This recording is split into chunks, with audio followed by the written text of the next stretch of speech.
Sebelum saya mempelajari modul 1.1 mengenai refleksi pemikiran pendidikan Ki Hajar Dewantara, saya mempunyai beberapa keyakinan bahwa pembelajaran di kelas lebih sering didominan oleh guru atau teaching center.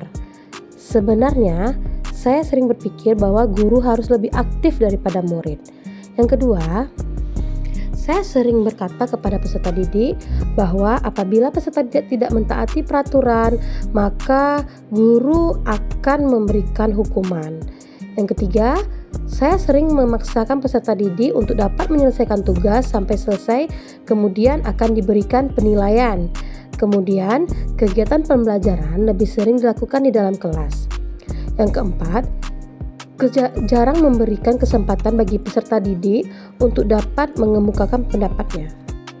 Apa yang berubah dari pemikiran atau perilaku Anda setelah mempelajari modul ini?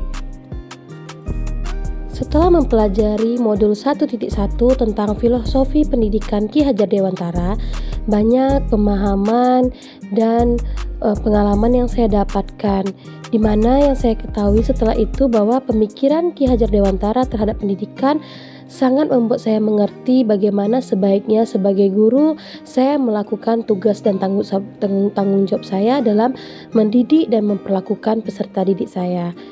Di sini saya memahami bahwa sebagai guru saya harus lebih memberi dorongan, tuntunan terhadap segala kekuatan kodrat yang dimiliki oleh peserta didik agar peserta didik saya mampu mencapai keselamatan dan kebahagiaan yang setinggi-tingginya.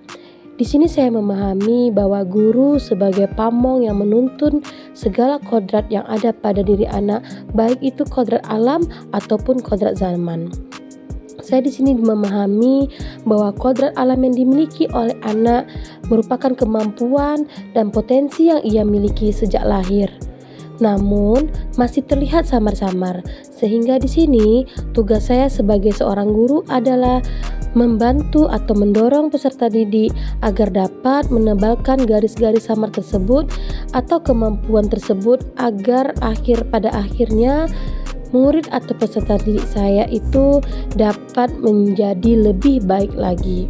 Kemudian di sini sebagai seorang guru, saya diajarkan juga bagaimana menjadi seorang peserta didik yang memberikan pemahaman budi pekerti kepada peserta didik sehingga dia dapat menemukan kemerdekaan untuk dirinya dan kemerdekaan untuk orang lain.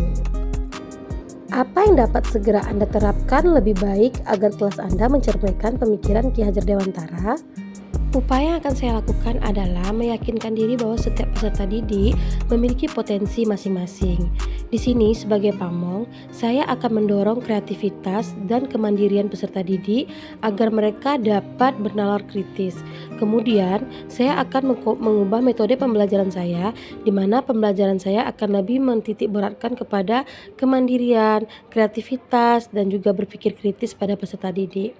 Dalam hal ini, saya juga akan sering melakukan kegiatan refleksi untuk mengevaluasi kegiatan proses pembelajaran saya dan mengetahui di mana letak kekurangan dan kelebihan saya dalam mengajar.